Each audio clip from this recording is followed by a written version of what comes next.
Hey everybody, it's Mark again, and I hope that you're enjoying my videos. I hope that my videos are helping you learn things. I know I get a lot of positive comments on my channels all the time when people do comment. And I get people that message me all the time, and I'll send them a video, and they always tell me thanks, but they rarely comment on the videos that I send them. And it hurts my channel when you don't give me a thumbs up and comment. YouTube uses an algorithm, and the more people that give you a thumbs up and comment, the more they share that video. And so anyway, we got another clock that we're going to work on, and I get tired of working on cuckoo clocks all the time. I know a lot about cuckoo clocks. I've got all kinds of clocks in my house, and I don't know how far we're going to get on this clock. This thing has been sitting in my house since 2008. I bought it over in England, and I just feel like working on it. So let's hopefully what I do in this video, you'll learn things. So kick back, relax, grab something to eat, grab something to drink, grab a cigarette if you choose to do so, and let's learn things. So this is a clock I choose to work on instead. It's a huge clock.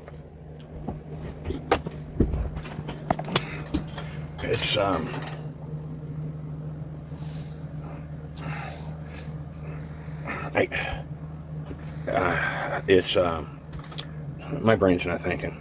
Anyway, I want to work on this clock, and this is the pendulum that came with it, and somebody made that pendulum stick.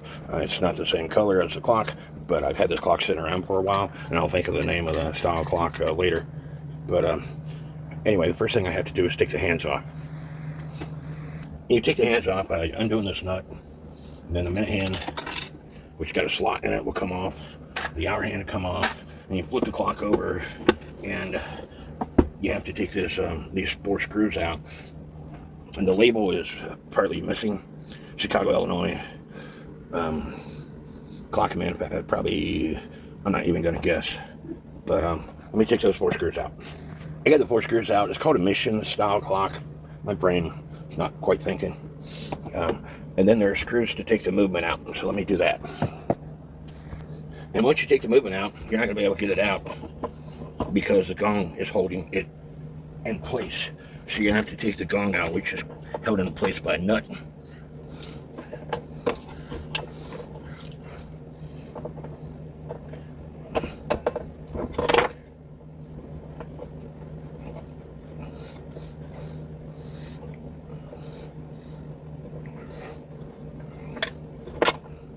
I think I bought the clock over in England.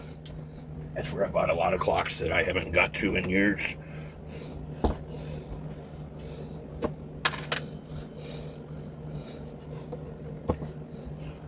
And then you can see there are screws that are holding the dial, the base on.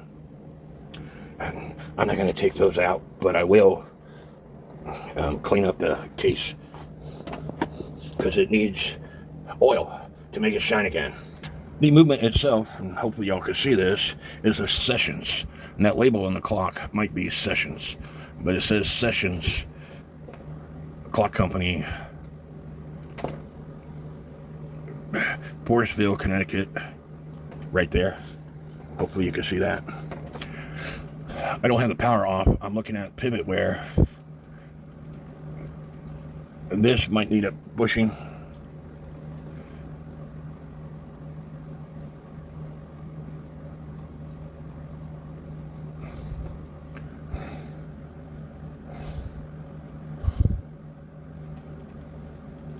And that's the only one that I see that might need a bushing on that side.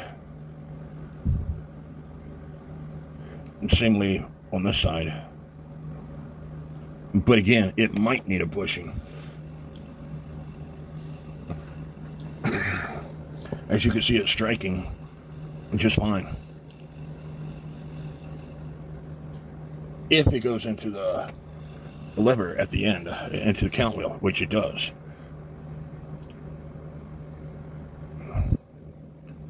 There's a lot of grease on this thing. Tons of grease. If you could see all that. Get a Q-tip. Why people put grease all over these clocks, I have no freaking idea. But that is not going to allow the clock to run. So, I've got plenty of other clocks to work on. So I'm going to do a quick cleanup with this clock. Even though I have an ultrasonic cleaner, I've got a can of brake fluid, and I'm going to spray brake fluid all over this clock, and then I'm going to take my garden hose afterwards and clean all the brake fluid off, because the brake fluid will continue to eat away at the clock. And then I'm going to oil the clock and see what happens. I might still have to take this movement apart, but I don't want to. And please, I tell people all the time, the proper way to do something is taking the movements apart. But if you can understand that I have over 500 clocks in my house, over 200 of them need repaired, serviced. I'm not getting any younger, and I'm not a professional when it comes to these American clocks. I hate them. I think they're worse to work on than cuckoo clocks. Now, some people, and I'm going to give you somebody that I would recommend, Scotties Clock World. He does a great job. He lives over in Australia, and he does a great job at explaining where all these levers go when you put the clock back together. I can do that, but my focus since 2019 has been on cuckoo clocks. I worked on a couple American clocks like this in that time frame, such as my Insonio bird dog clock, but it will take me longer than I want to take. And taking this movement apart, cleaning it, and putting it back together. So, it is what it is. It is dark upstairs where I'm working. I'm outside. I took a can of brake clean to it, but I'm going to take this movement apart anyway. There's just too much stuff in there that I don't like. Even though the strike side is working fine, there's just too much grease, and there's a lot of rust right here on this hammer lever. And so, unfortunately, I'm going to have to take this thing apart. It is what it is. And with cuckoo clocks, I have the temp set at 30 degrees Celsius. With this clock, I got the temp set up higher. And the first thing that you do before you start working on a clock and taking it apart is pictures. And while I was outside, I took pictures all the way around this movement. And hopefully the pictures will turn out good enough for me to see things, but a video helps. The second thing you gotta do is let down the power. I used to use wire to go around the springs. The wire was a pain in the butt. You twist it, you untwist it, and anyway, I use zip ties nowadays. I got the zip ties going all the way around the springs, and only the springs. And if you have a letdown key, you put that on, and I'm going to show you how to do it with a letdown key, and then I'm going to show you how to do it with a homemade letdown key. I'm going to go ahead and wind up this spring a little bit more, and tighten my zip ties.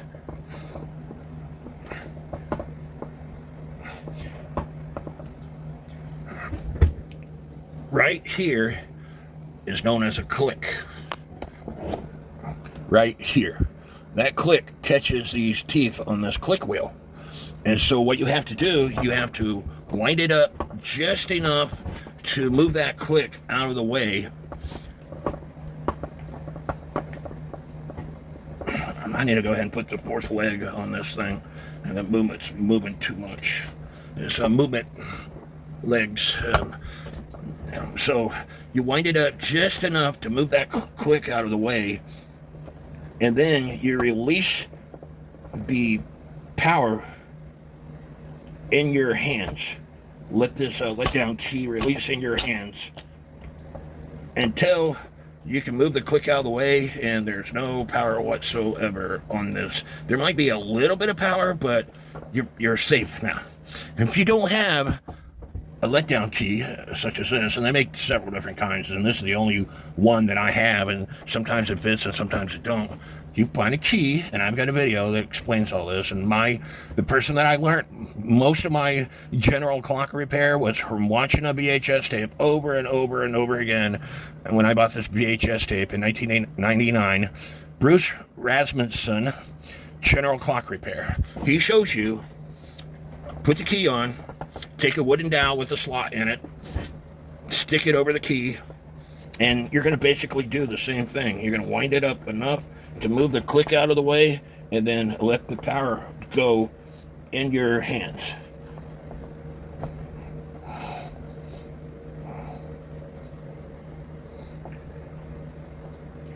Now this, because every key is different, and I got tape on this thing for some reason. I'm probably doing another clock, but you want to just let it go a couple turns, and then make sure everything is still good. Go slow. Let go of the click if you have to, making sure it catches the click wheel, and then let it go in your hands a little bit more until all the power is off the clock. Now it's safe to remove these plates. This has got 1, 2, 3, 4, 5. And sometimes there's another nut on the other side, but not in this case. So I'm moving my movement legs to the other side, and take a part off, take a picture. Take a part off, take a picture. Take a part off, take a picture.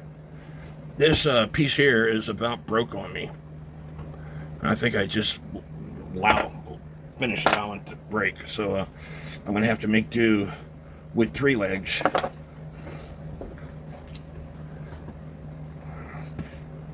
If you don't have these legs, you can use a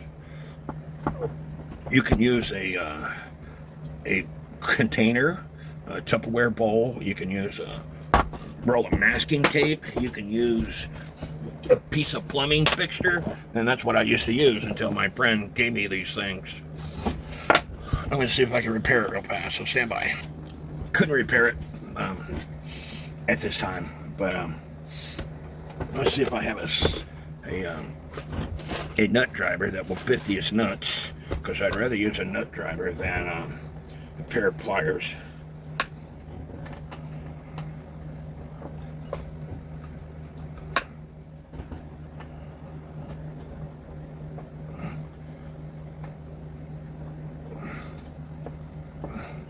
One too small, one's a little bit big, but we'll see what happens. Get my stuff together and find all my tools.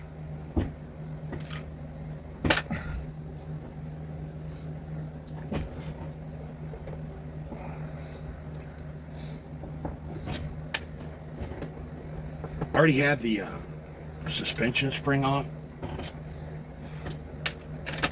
And the suspension spring is supposed to have a wire that's in that slot, but there's not. I might have to replace this, which I have plenty of.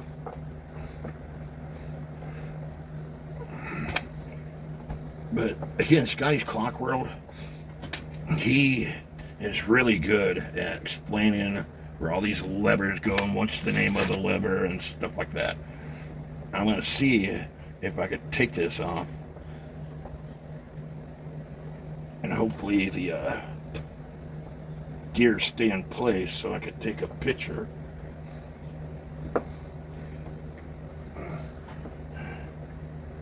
There's probably a little bit of power left in the spring.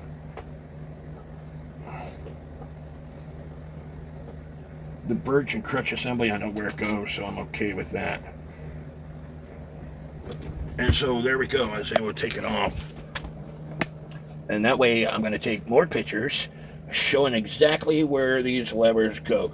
This lever and the gong lever is very critical. Of course, the third wheel with warning pin, you need to pay attention to where that is and stuff like that. But I'm going to take several pictures, that way I can put this thing back together. Like I said, if you have to, you take a part off and take a picture. The time side should be easy. I got this in other videos. This is the escapement wheel. The brass piece itself is called a wheel. The other part, this, is called a lantern pinion. It's called a lantern pinion because it has wires going up through these holes. If it didn't have those wires, it would be called a pinion. Pinions connect to wheels. So this escapement wheel connected, the lantern pinion connected to this wheel, which would be, this is the great wheel, second wheel, third wheel, fourth wheel, and fifth wheel. The escapement wheel connected to the fourth wheel. The fourth wheel lantern pinion connects to the third wheel. The third wheel lantern pinion connects to the second wheel. The second wheel lantern pinion connects to the great wheel. And these are all the, besides the great wheel, these are all the time side parts. It would be best to take a piece of wire and string them up. That way you can keep the time side parts together and the strike side parts together. And because it's been a while since I've done one of these clocks, I'm not a man that tells you stuff just to be telling you stuff. This is the time side. You know it's the time side because of the escapement wheel, if you know what the escapement wheel is. The escapement wheel teeth are unlike any of the other teeth on those, on the train. A train is, it's like a choo-choo train, all right? Goes from the engine all the way to the caboose. In this case, this is the engine, and the escapement wheel is the caboose. Or actually, the Burge assembly would be the caboose. That's the time side, all right? And I'm going to see if I can take the great wheel off on the time side, which I can. The strike side, it's a little bit different because of these levers. And what sucks about these levers is they got wires on them. So, because I got the time side off, I'm going to take another picture of the strike side, or a few pictures, because you want to make sure that where this spring is in relationship to these levers. And hopefully you took good enough pictures, because where does this lever go? In which hole? Where does this lever go? In which hole? Hopefully I took good enough pictures so I can figure it out. I'll be able to figure it out, but I'm just saying, that's the kind of stuff that you have to know when you're putting back together. You see all these holes? There's a bunch of holes. Where do these levers go? And so I know this lever goes into the hole. Sorry, that's not a lever, it's a post. Anyway, taking the band assembly off, and it looks like crap. This would be great wheel, second wheel, third wheel, fourth wheel with warning pin. Taking that off. This lever here goes into the count wheel, but it also has this lever, this wire here, that goes into grooves on the third wheel. And it also has this wire here that, I believe this wire is what catches the third wheel, or fifth wheel, or whatever, the warning pin wheel. And so, that is the kind of stuff that you need to know when taking these clocks apart. And somebody had soldered this wheel. Let's see if I can take the great wheel off. And you want to make sure that your zip tie stays on the spring.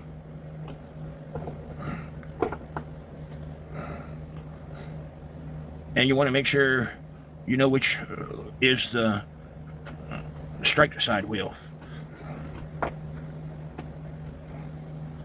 This lever goes. This goes in between this wheel and that wheel.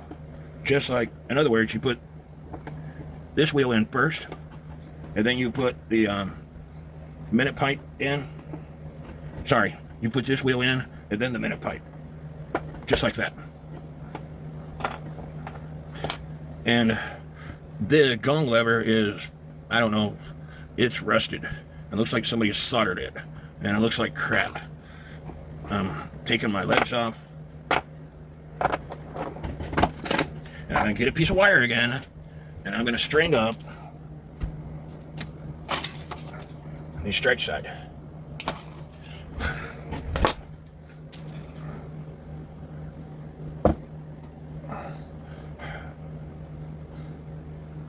And the strike side spring looks like it might need repaired. There's rivets that go into these holes. Anyway, I'm going to put this stuff in my ultrasonic cleaner and I'll be back. So my question for you is, how much time would you spend on a clock? It's out of a cleaner. It's old. I got this Blue Magic and I show it in other videos. It don't take a lot of time using this, but how much time would you spend on a clock cleaning it all up, making it look pretty? That is the question. Because my friend Robert does all this with a Q-tip, and he spends hours. You see how much I spent on it, just a matter of a few seconds, using a Dremel. But would you take the time to shine it all up, to make it look pretty?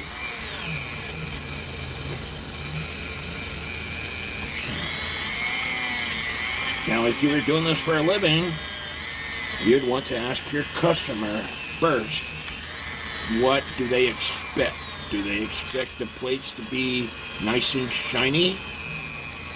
Because you're actually taking away what some collectors would say you're doing more harm than good, because you're taking away the patina.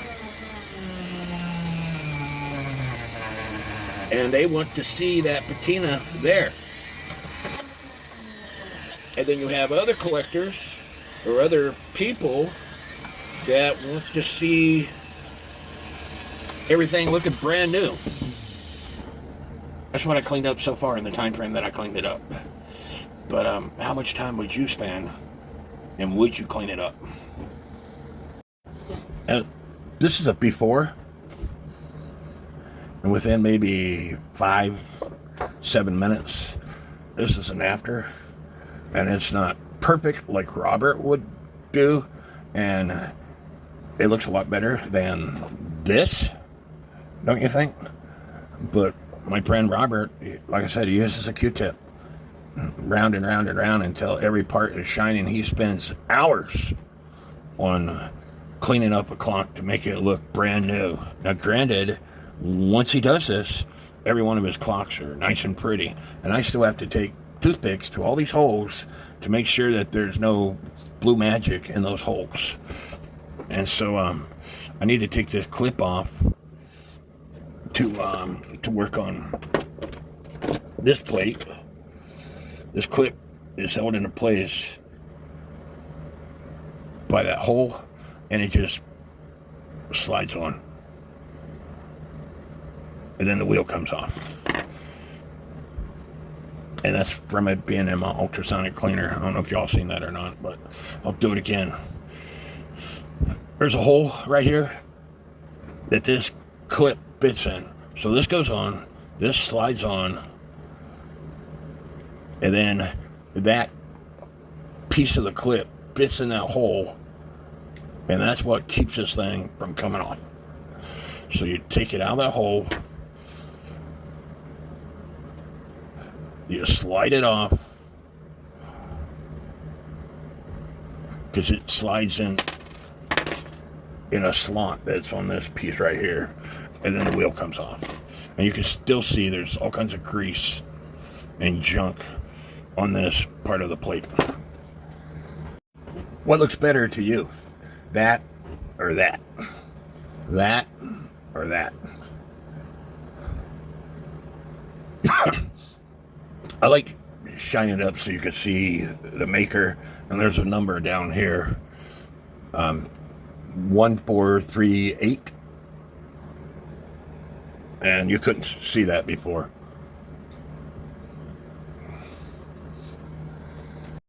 Have you ever seen a shinier clip? Anyway, it's shined up enough for me, and why this got dirty, I have no idea. I just got through shining it up.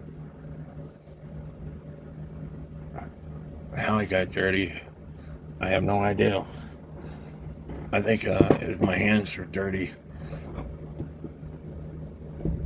when I somewhat cleaned up my hands off.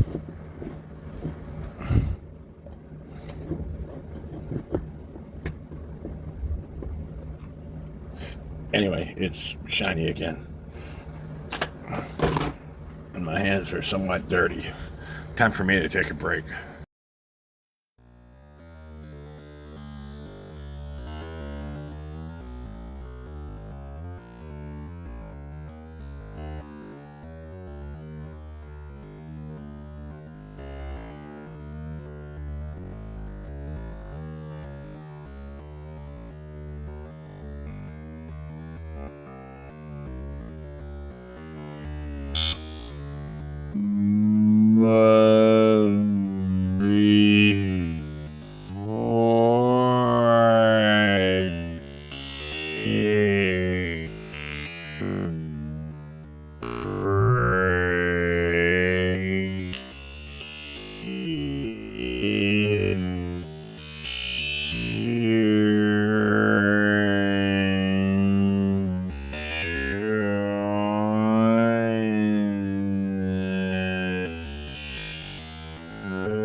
And while I'm taking a break, I always try to like showing people how much clocks are worth, and clock prices could change from clock to clock.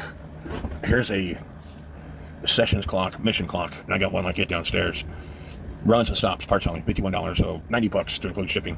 One like I'm working on, $160 to include shipping. And it just sold recently. It looks exactly like the clock that I'm working on, and pretty dang close to it. They don't have a label on the back of their clock, which I got a partial label, and I don't see where it says sessions on the clock, but they're calling it a sessions clock. Very well could be. There's another one, sold for $300, sold on March the 30th, and they're calling it a sessions mission clock also. PSB, not for sure what that means. Somewhat of a label that says TSB 1909 National Clock Company, just like my clock says on the back, except for it's missing part of the label. Again, I don't see sessions on the movement. I'm not saying it's not a sessions movement. I'm not the expert on these clocks. Here it says sessions. So it is a sessions movement. But it was sold by the National Clock Company. Or it was made by the National Clock Company, and they put a sessions movement. I don't know the history behind the National Clock Company.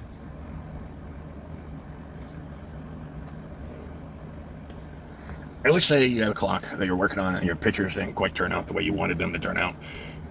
You very well might be able to find a picture on a computer that shows you what you need to see. In this case, they show you the back of the movement and they show you the front of the movement. So just keep that in mind. And this clock looks almost identical to my clock, the way the gong was put in order for the hammer to hit.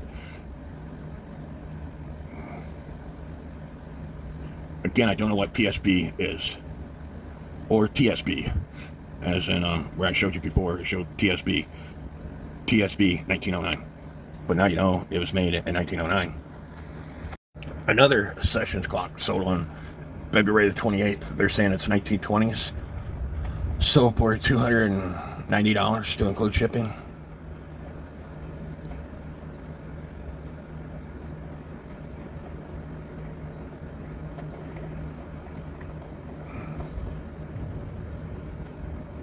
National Clock and Manufacturing Company. This has got a really good label on it.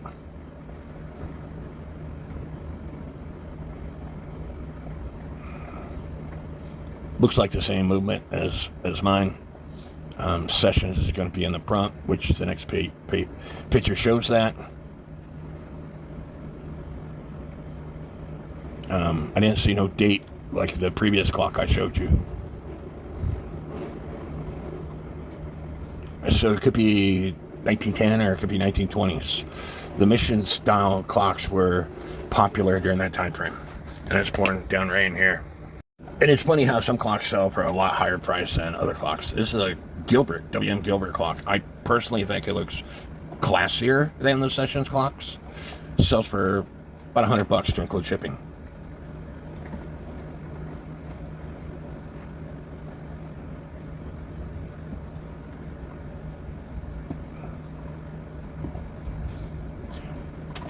And it's a 1909 movement. I'm starting to get some hail here. God, I don't need another tornado. We've had enough tornadoes. You see the hail hitting? You hear the hail hitting? Anyway, maybe I need to take cover. Or maybe I won't take cover, and if y'all see this video, it's because I survived. And if you don't see this video, I got swept away in a tornado. Checking out the weather report. Heavy thunderstorms, but this is St. Louis. Multiple injured reported, possible strong tornado cars path through metro area. Twister's car path near downtown St. Louis.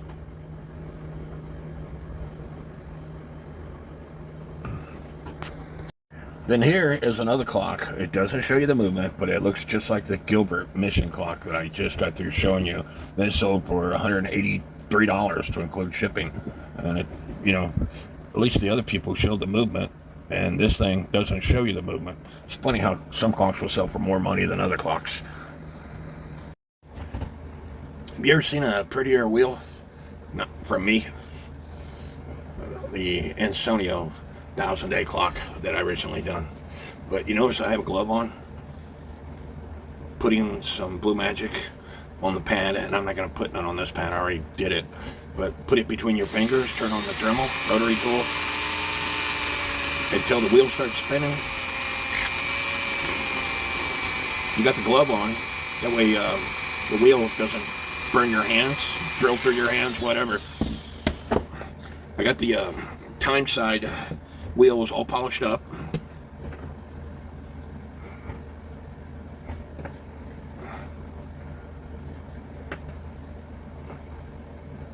To include the escapement wheel. I was just talking to my friend Robert Lindsay, a guy that I call Sir Lucky. He told me he probably goes through about 500 Q-tips in a month. I've had this thing a Q-tip for 2-3 months, and I don't use Q-tips. Now, with that said, I'm going to have to go out and buy some more of these pads that you stick on this Dremel because I've been using up these pads. And so with the movement looking brand new, you shouldn't have any issues with it. I'm going to show you how I clean up the springs. How you do it, so totally up to you. I got this hole in my desk. I got a screwdriver that locks into place. Part of that screwdriver goes down that hole, goes to the spring, it goes down that hole, then the handle, which locks into place, goes on it.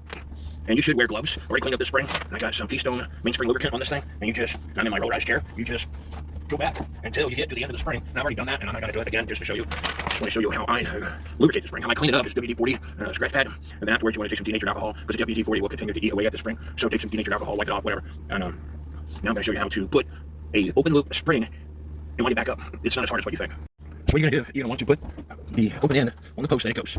And then you're going to want to take the second wheel. Remember, this is the great wheel. You're going to take the second wheel and put it onto the position where it goes. Stand by, have a little difficulty. So like this, you got the great wheel, then you got the second wheel, and then you're going to want to put the other plate on.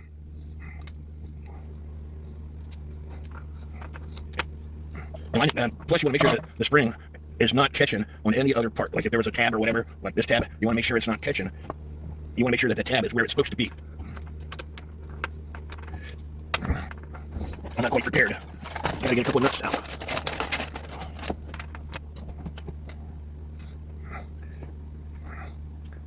I got a friend that complains about he doesn't have the workspace. And so he gets kind of upset that he doesn't have the workspace. If y'all knew how much workspace I actually use, you'd be amazed at what I get done. Now, I did spill my drink earlier, and so let me put this plate together off camera, so stand by. So the plate is together. I used a pair of tweezers, and I'm reusing this zip tie. I got 3 nuts on this plate. The click assembly is where it needs to be. You stick a screwdriver, and this is the reason why you have to add the second wheel. You stick a screwdriver down in here, and then you grab the key. And again, I apologize. I know what I want to do, just being prepared. You got the second wheel on here. You got the great wheel on here. The click is where it needs to be. And then you just start winding up the clock. And because you have the second wheel on here and the screwdriver here, if I was to take the screwdriver out, watch what happens. You see what I'm getting at? The screwdriver prevents it from doing that. You don't need a fancy mainspring winder. You have to use the thing that God gave you, which is your brain. And you should be wearing gloves in case like something like that happens. I want the screwdriver in a different spot.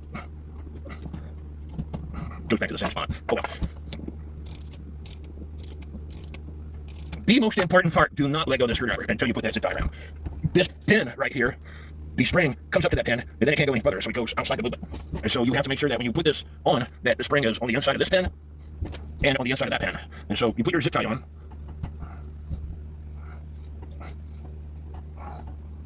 And the zip tie has to go around the spring only. So you don't want to be going around posts or anything like that. Now, if you have a spring clamp, use that. But I use zip ties. I just have to grab a hold of the zip tie and stick it where I want to put it. Again, make sure the screwdriver stays in place or you're going to hurt yourself. And because I'm reusing the zip tie, you want to make sure that it's actually working. So I got the zip tie around the spring and around the spring only. The next thing you do, you can let down the spring or you can be very careful and pull this screwdriver out. And when you pull it out, it's going to release the spring into that zip tie unless you tighten it up really tight. In this case, the zip tie broke, so you should use better zip ties than what I'm using. I'm going to do it again with a different zip tie. I had some heavier duty zip ties, but when the people came and installed my mini split units, I gave them some zip ties. I think I got some outside, so stand by. So I do have some heavier zip ties, as you can see. So I'm going to have to use one of these. Again, same thing. Wind it up.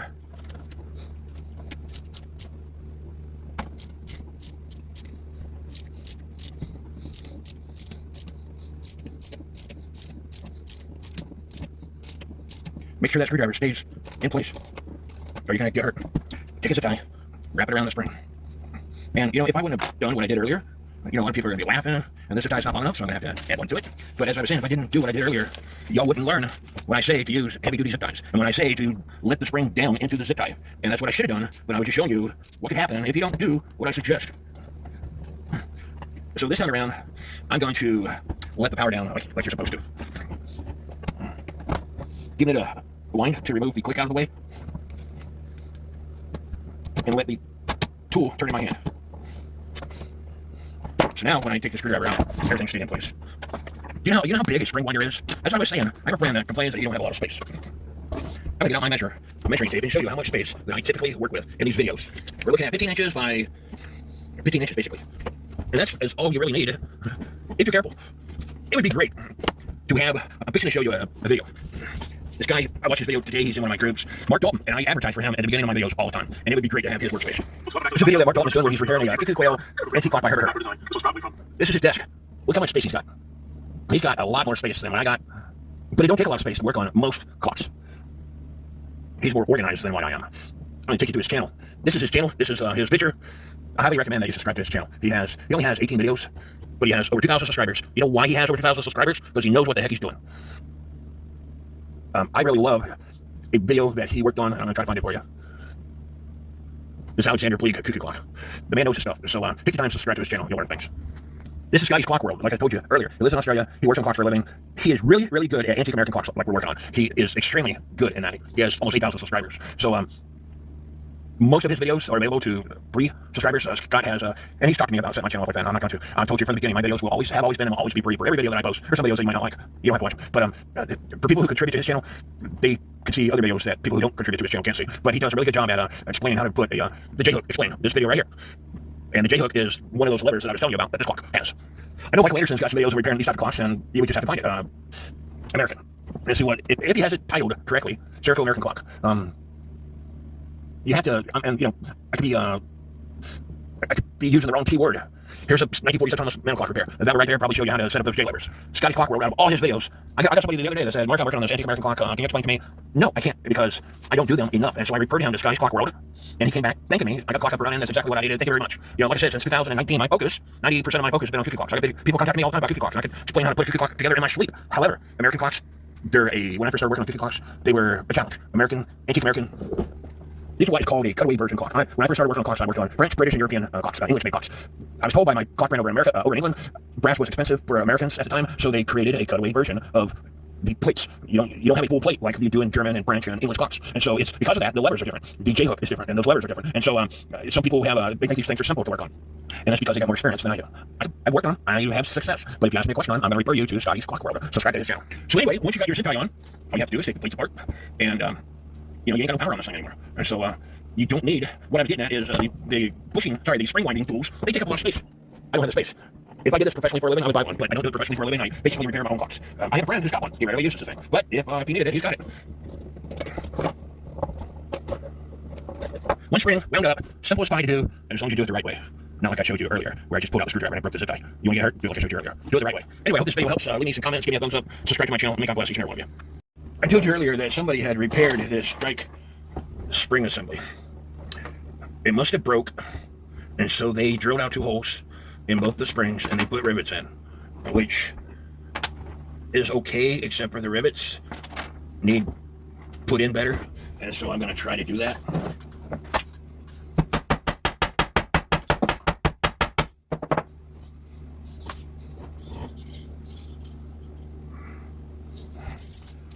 I changed my mind. This spring right here, there's a crack in it right there. And so it's an 8-day clock. If this spring breaks on you, this power has to go somewhere. So guess where it's going to go? It's going to go up the train. It's going to break things. So instead of me fixing that, I don't know why they didn't cut this off, bend this over. I don't know why they didn't cut this off, soften the metal, and make this. You know, if they're going to put 2 rivets in, which they use 2 rivets, why not make that and use 1 rivet? This is a poor, in my opinion, poor way of doing things. You got a crack here, you got a crack here, you flip the spring over, you got a crack there. It's going to break. And like I said, when it does, all the power is going to go somewhere. I probably have another spring around here somewhere. And so I'm not going to, I might soften the metal, and I don't have any rivets. I might have a rivet, but anyway, I'm not going to use the spring because it's going to break. And so if I don't have a spring around here, I'm going to have to do another order on time savers. And what you would do is you would measure the width of this spring and the length of this spring. A lot of people say you got to measure the thickness of the spring, and I disagree. And the reason why I disagree is, stand by and I'll explain to you. I pulled out the book, and I like time savers, don't get me wrong, but their book sucks. Every time I try to find some in the book, I can't find it. Spring, bars and tools, spring balance and all, spring hammer return, spring balance, spring click, spring coil, spring Kenninger hammer. Maybe page 7, I doubt it. I've been every other page. And this is page 7. I could find stuff faster on their online catalog than in that book. You type in, I'm on the online catalog, you go to the search bar, I'm on my computer, open loop, see if there's anything that comes up. Nope. I'll type in spring. And then just start scrolling through until I find what I want to find. To me, it's a lot easier. And if you're going to make an order online, you got to be on here anyway. And since we're here, we talked about these mainspring winders. Handle springs of any size, both whole and open loop, includes 9 steel mainspring sleeves. Somebody told me that this is on back order. $300, you might as well say. I'd rather buy another clock. And just Mike made one of these mainspring winders. You could use the hole for making holes in wood and stuff, but you got to cut out the slots and everything. He said they don't work as well as the actual thing, and he was on back order for this kit right here for like a year. Again, do you see, this is everything to do with springs. Do you see page 54 in here? No, you do not. Like I said, their glossary of their book sucks. If I looked up mainsprings, I would find it. I should have said mainspring versus spring. However, why I like using the online catalog, you don't have to know the exact name or use the exact word. You just have to use a partial word. And here we are.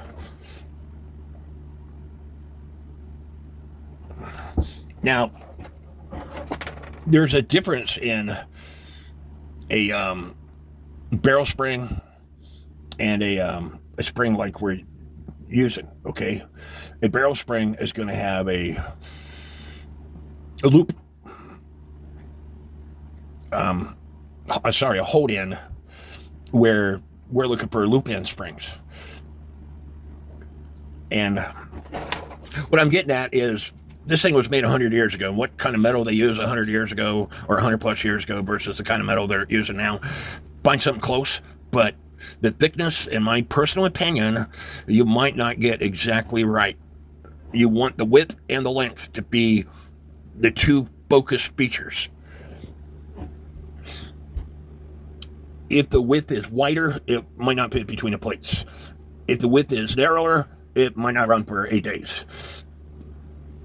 So, anyway, find something close.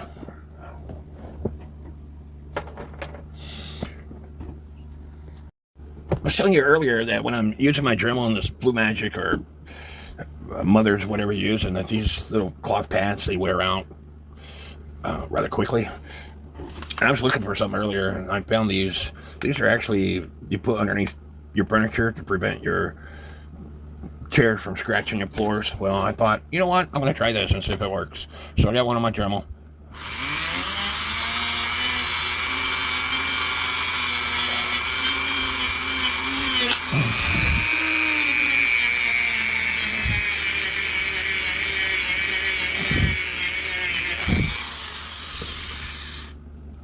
And it does work. And they're a lot cheaper than these things. You have to find these pads alone. These come 2, 4, 6, 8, 22 a pack. I forget what I paid for these. Probably less than $5. And so, voila.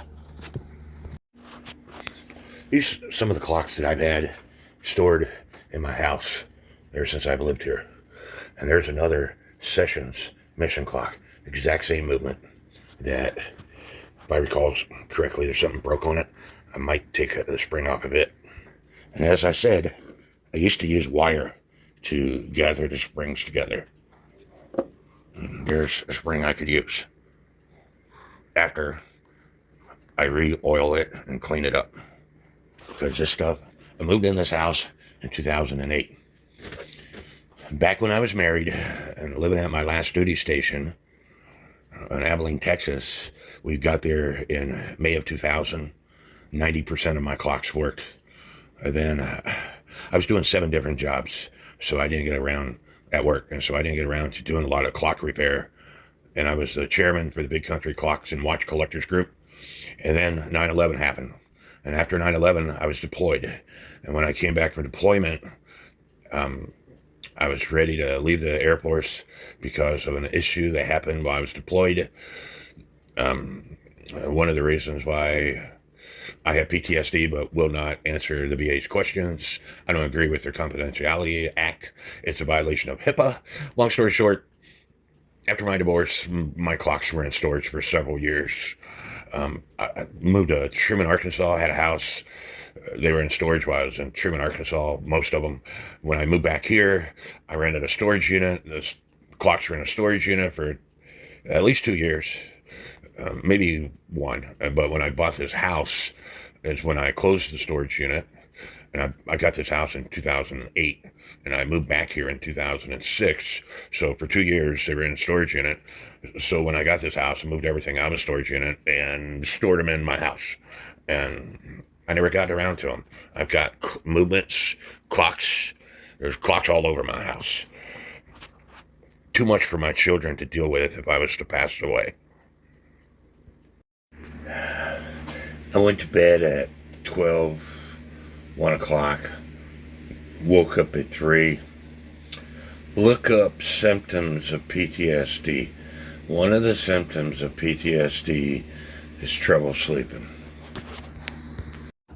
I wish I would have thought of this many days ago. These furniture pads on your Dremel work a lot better than the actual Dremel pad.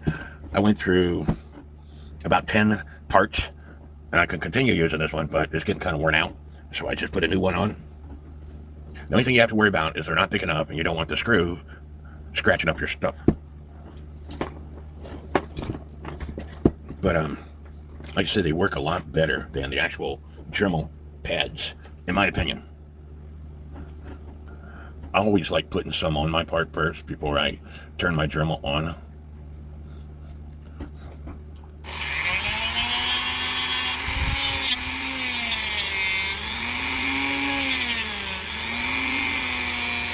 And I have a leather glove that I've been wearing. I took it off for this video, and I wish I had that leather glove on because I just burnt my finger showing y'all this on video because it got hot. Before, after. Just a matter of seconds. And you can buy these things at the dollar store. Dollar Tree might have them, I don't know. And y'all saw what it looked like before. This thing has not looked as good since it came out of the factory. And it had a bunch of rust and dirt and junk on it. And this Blue Magic, that's all I used, took it all away. And it's a lot easier if you use a drill. You put your wheels in the drill. Turn them both on.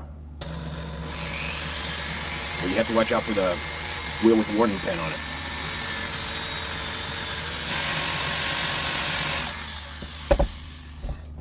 because you will break the warning pin. You polish up the divots this way.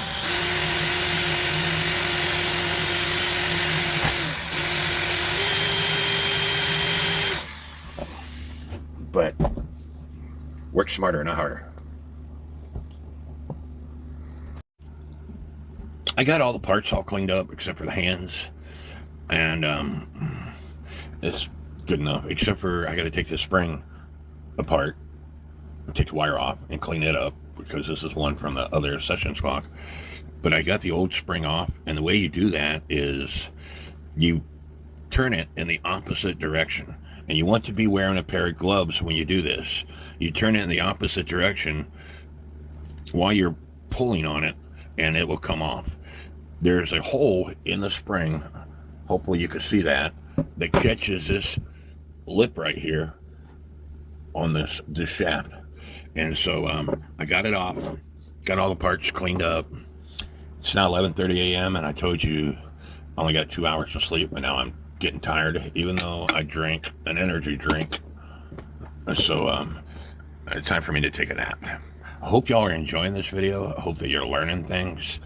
Leave me some comments. Give me a thumbs up. I got these levers cleaned up, and my Dremel got too close to the wire on this one, and as you can see, it is copper wire, where this, I stayed away from the wire. And I just wanted to show you the gong lever. The gong lever, like I said, somebody JB welded or something this lever back together, and I'm going to have to put a new spring on this, because when I was doing a function test, it would hit, but it wasn't going back like it's supposed to. And that's because the spring is broken and it wasn't connected to the movement like it's supposed to be.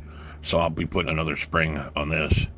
It still has a little bit of the leather tip inside, but it's not outside.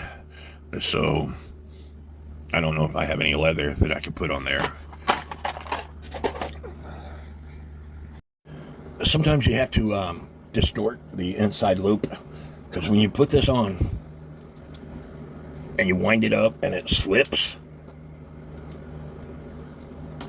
like that, it means it's not catching. So you got to distort that inside loop so this piece right here catches it. And you also want to make sure that you're winding it the right way. And the part that catches a spring, you want to make sure it's deep enough to catch a spring. And here I had a bit magnified, and it looks like it's worn out a little bit. So I'm going to take my Dremel and make that slot deeper. And there you can see I touched it up some. I get this thing to work right. I think that will catch the spring now. And now when I turn it, it's not slipping, and I can pull the wheel out. It's caught the spring. I didn't quite trust this. As you can see, it's wound up here, but it should be wound up in here. And so what I did was took my drill and I wound it up, released it, wound it up, released it a few times, and that's just the way it winds up. This second wheel that attaches to the strike grate wheel has a pinion gear right here, which attaches to this wheel right here, which is the count wheel to strike the number of hours. But the second wheel also activates this count wheel system. Anyway, I've got a video that explains how I wind up these loop end springs, and this is called a loop end spring because this is a loop that attaches to the post versus a barrel spring. And what I do is put it together, put the second wheel, whether it's on the strike side or the grate side, and then shove a screwdriver down in there, wind it up, put a zip tie, spring, clamp, whatever, and then using the letdown tool, let the spring release by holding the letdown tool in my hand. And all you have to do is search loop in on my YouTube channel. You will find that video. But both springs are wound up. I still want to clean up these posts a little bit, and then take toothpicks to all the pivot holes, and then go from there. You see how black these toothpicks are? And toothpicks are cheap. Cost me $1 at the dollar store. That's from cleaning out the holes. Got it in my drill. Put it in a hole. You can actually push the toothpick for the most part, unless you break it off like I just did. Every time I turn the camera on, something always happens. No big deal. Like I said, toothpicks are cheap. Stick in a hole. Turn on the drill. You can actually push that toothpick through the hole, and it creates a new diameter of the toothpick. Now, if you break one off, you're going to have to be able to get it out, but which is no big deal. And you just keep doing this until you're satisfied that those holes are clean. Because if they're not clean, your clock is going to stop. That's the last hole. I started there, pushed it, I started here, pushed the toothpick through. It formed a new diameter of the toothpick, but as you can see, this section of the toothpick is clean. So turn the toothpick around in your drill and use the other half.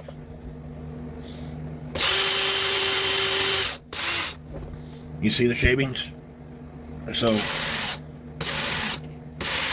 just clean up, and I don't know if all these holes are used, and I don't really care. I'm just cleaning out the hole. And that one there, the toothpick is still dirty, so I'm going to grab another toothpick, because toothpicks are cheap. And I use my drill because it's a lot easier to do.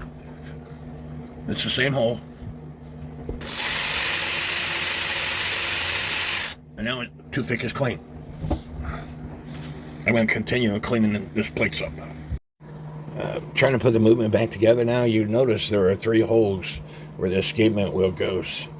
There's 3 holes up here and there's 3 holes down here. And that's what your pictures are for, to see exactly where it goes. And it goes in the middle hole.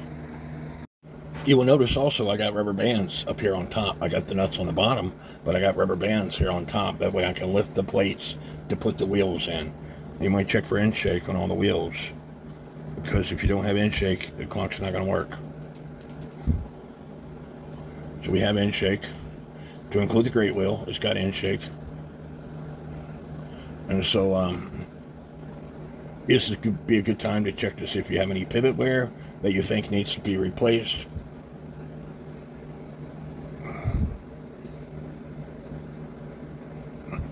And as I said before, I think this wheel here needs to be replaced. But I'm not going to replace it just yet. What I'm going to do is put this birch and crutch assembly on and see if the clock ticks. And I forgot to mention, some people would put bushings in the clock. From experience, a lot of clocks require some slack, wear, whatever you want to call it. So I'm not going to put bushings in it until I test it to see if it works. And I cleaned up this birch assembly. However, you see the groove right here? That's from over time, an escapement wheel hitting it. So I'm going to take my Dremel to it and see if I can smooth it out some. Both on the inside and on both pallets. And I forgot to mention, some people would put bushings in the clock. From experience, a lot of clocks require some slack, wear, whatever you want to call it. So I'm not going to put bushings in it until I test it to see if it works. And I cleaned up this birch assembly. However, you see the groove right here? That's from over time, an escapement wheel hitting it. So I'm going to take my Dremel to it and see if I can smooth it out some. Both on the inside and on both pallets. And just like I say with cookie clocks, in order to put this clock in beat, now granted, once you put the pendulum on, it could be different, but without the pendulum on, you can see that the pendulum leader wire is touching the right side of the foot on the crutch assembly. So what I have to do is bend the crutch assembly so the foot goes to the right. And I already had it in beat.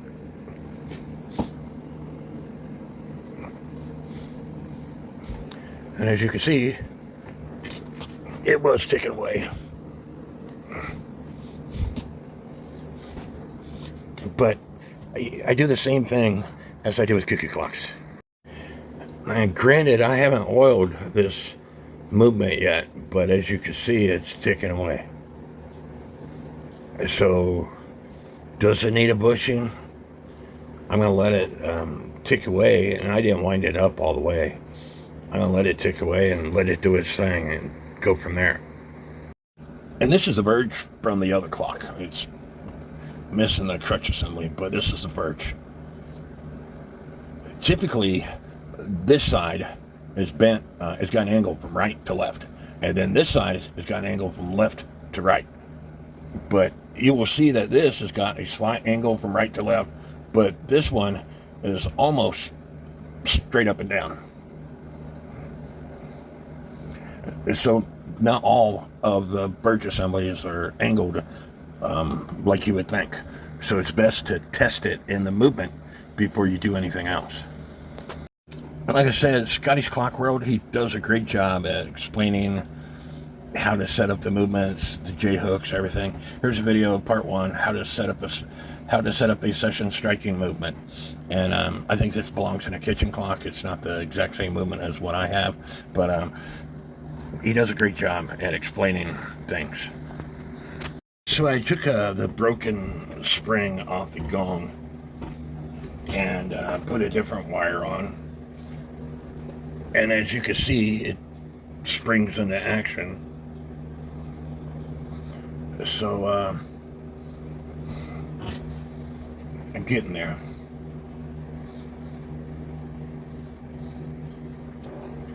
But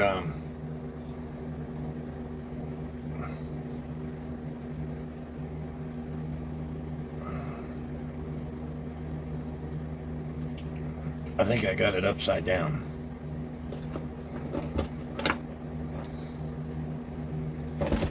I'll have to look at my pictures. I didn't have it upside down. It just sat on the strike side. I had, this is great wheel, second wheel, third wheel. I had this maintenance cam, this third wheel, in the wrong spot. I had it over here, and it's supposed to be over here. And the reason why I was looking is because this arm that comes off the gong has to hit those tabs that are on that wheel, these tabs right here, to make it strike. And so once I put it in the right spot, I was good to go. I still have to hook up the spring on this lever here that goes into the count wheel, but I still got a few bits to put together. And it's, like I said, I'm not the expert with these movements. They're a pain in my butt. Scotties Clock World, he does a lot better job at explaining this stuff than what I can. So if you're having trouble putting your clock together, check out Scotties Clock World's videos. Or have other movements that are similar to it and check them out. Now I'm going to try to explain what I don't like about these clocks. Now, I don't have it all together yet, but this lever here goes into the count wheel. And when I lift up this lever, you will see two more wires. You'll see this lever right here, and you will see this wire right here. This wire right here hits the warning pin when it's done striking. This wire right here goes into that maintenance cam when it's done striking. That's one post. This post right here that has those three wires on it. And then you have a second post, which is this bottom post, that also has three wires on it. You got this wire right here, which lifts up this wire right here to start it in strike mode.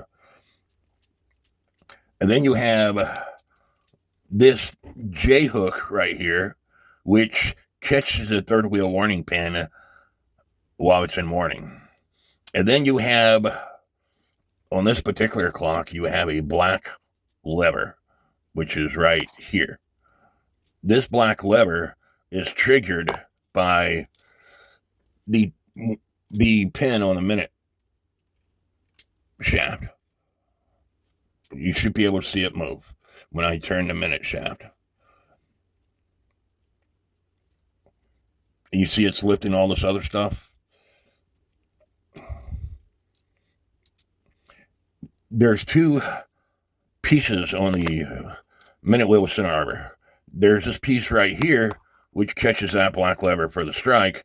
And then there's this piece right here, which catches the gong lever for the half hour. All right. The problem is all these are different. That's one. That's the sessions. This is a Seth Thomas. This Seth Thomas, for the most part, they're all the same, but these are wires.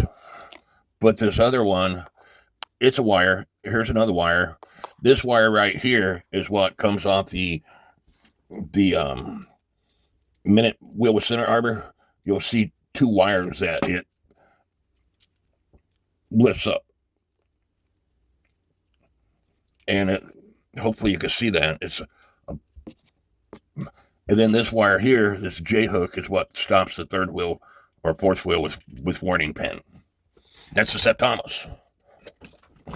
And then you have an Ingram here. And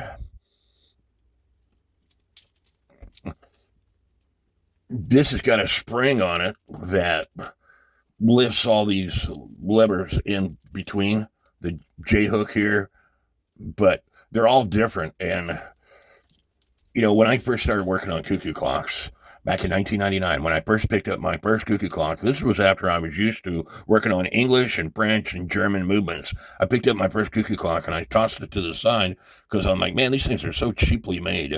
But because I don't work on these American clocks that much, I feel the same way. These things are so cheaply made, and they're such a pain in the butt to put together, to get together, to set up. Because once you spread these plates apart, these levers move on you.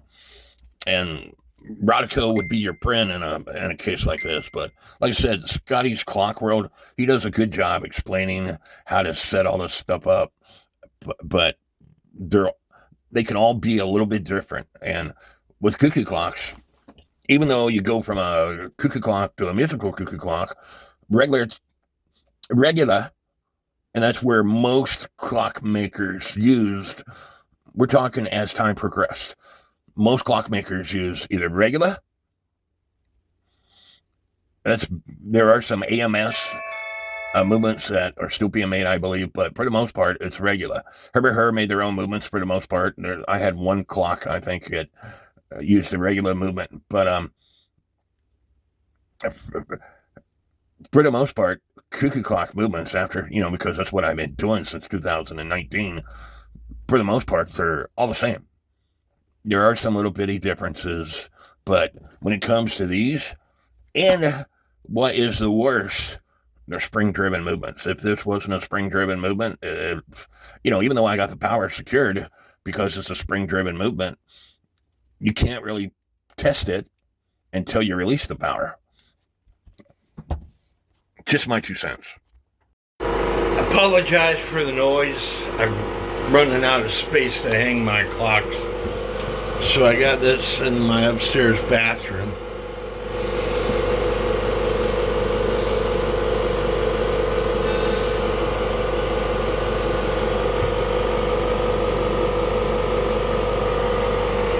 Turn off this light so you can hear the gong.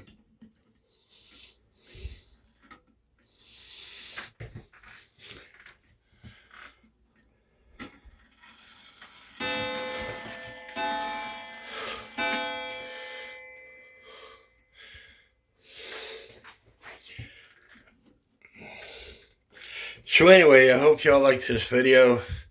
I still got to make a better stick for this clock. Leave me some comments.